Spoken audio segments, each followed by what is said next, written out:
Japan में आखिरकार doctor S Jaishankar ने क्यों कहा कि ये 20 साल पहले वाला भारत नहीं है। 27 बिलियन डॉलर लेकर जापान क्यों खड़ा हुआ है, जानेंगे क्या चल रहा है। तो वहीं अर्जेंटीना ने अचानक से अपना सोना अपने देश से हटा क्यों दिया है, बड़ा बवाल मचा है। जियोपॉलिटिक्स में बहुत कुछ चल रहा है, हमेशा की तरह जानने को मिलेगा बहुत कुछ। आइए जानते हैं इन खबरों को विस्तार से। ये जो देश देख रहे हैं ना, अर्जेंटीना, इस देश में अमेरिका और चाइना दोनों फाइट कर रहे हैं। किस चीज के लिए कर रहे हैं, वो है लिथियम। तो हाल में तो ये भी खबर आई थी कि भारत भी यहाँ लिथियम के लिए कुछ ब्लॉक पर बात कर रहा है। बिल्कुल, भारत एक तो खुद स्वतंत्र होकर भी कुछ ब्लॉक्स के लिए यहाँ पर है आगे। इसके अलावा अमेरिकी कंपनियों के साथ भी लिथियम को लेकर भारत आगे प्रोजेक्ट वगैरह के लिए बढ़ रहा है। पर इस वक्त अर्जेंटीना, जो कि चाइना के एकदम खिलाफ था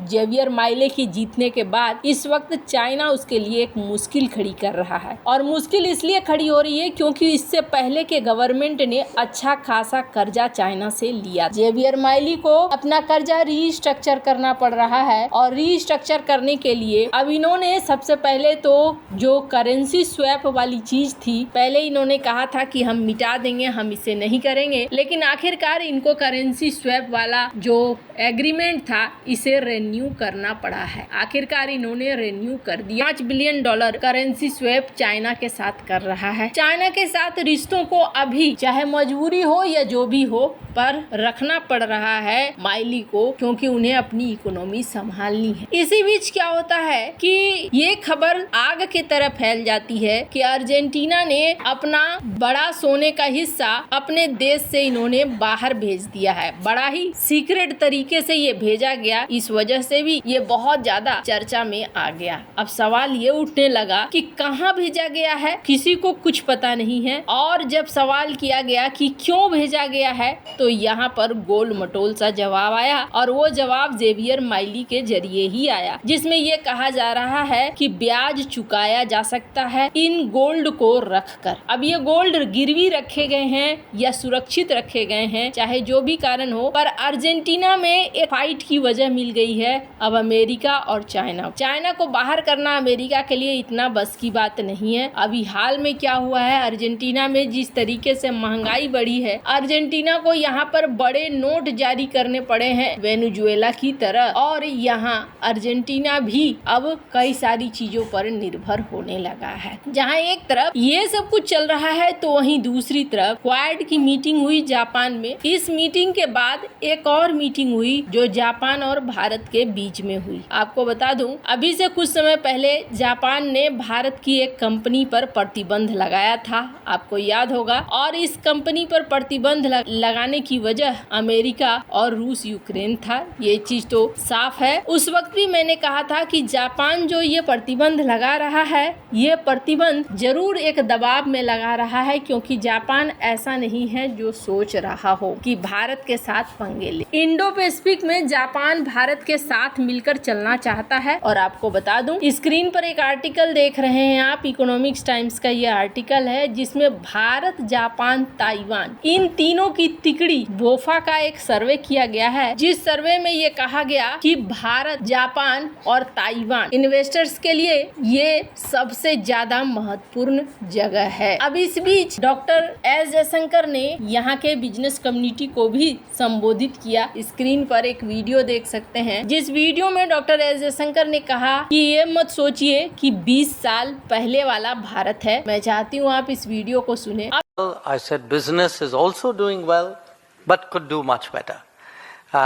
And I think one of the reasons is that the understanding about India in Japan, especially among Japanese businesses, is perhaps a little bit dated.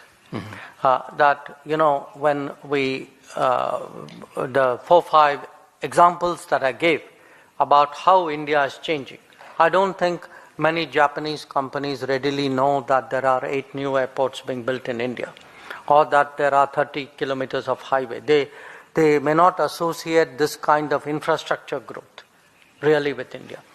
Similarly, if you look today at ease of doing business. There's been a lot of progress in cutting the bureaucracy, simplifying paperwork. You know, the interesting thing is we are today globally the largest recipient of FDI in the world. So we must be doing something right if the rest of the world is investing so heavily. So I feel perhaps some of our messages which may have resonated, gone well with in some other geographies have not done so well in Japan. So if something अब यहाँ पर एक बड़ी खबर निकल कर आ रही है और वो खबर ये है कि भारत और जापान 42 बिलियन डॉलर का इन्वेस्टमेंट का प्लान कर रहे हैं और ये करीब 5 ट्रिलियन येन है जो कि भारत में ये निवेश किया जाएगा। हालांकि 2027 ज्यादा नहीं है, 3 साल के अंदर अगर 5 ट्रिलियन येन का इन्वेस्टमेंट हो रहा है तो ये बहुत बड़ी बात है। टोक्यो ने इस चीज को अनाउंस किया है, ये बहुत ही बड़ी खबर है। वहीं आपको बता दें, अगर एफडीआई इनफ्लोज की बात करें तो सिंगापुर टॉप इन्वेस्टर्स है भारत में, उसके बाद मॉरिशस, अमेरिका, जापान, नीदरलैंड भी आते हैं जिन्होंने भारत में अच्छा खासा इन्वेस्टमेंट करना शुरू कर दिया है। भारत के लिए ये जो इन्वेस्टमेंट है, ये इन्वेस्टमेंट बहुत ही ज्यादा कीमती है। और जापान की जहां तक इन्वेस्टमेंट है तो जापान यहां पर 2 मेट्रो लाइन और बुलेट ट्रेन पर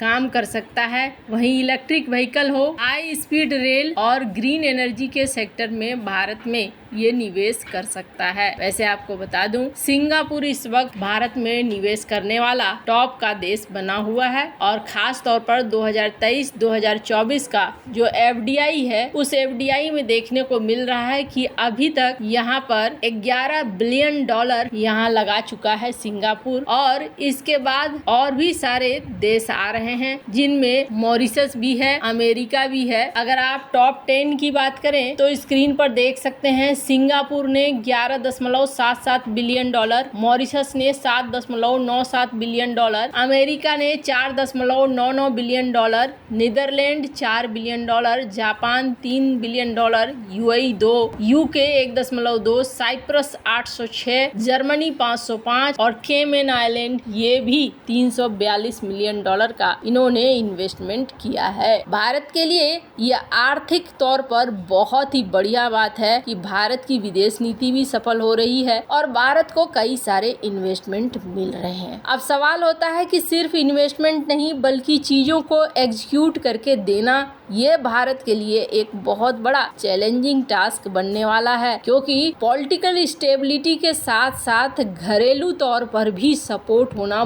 बहुत जरूरी है, तभी इन सारी चीजों को अचीव किया जा सकता है, वरना चीजें बहुत ज्यादा मुश्किल में फंस सकती है। वैसे आपको क्या लगता है, इन सब मामले में आपकी क्या राय है, कमेंट कर जरूर बताएं। जल्द मिलते हैं अगले वीडियो में नई खबर के साथ।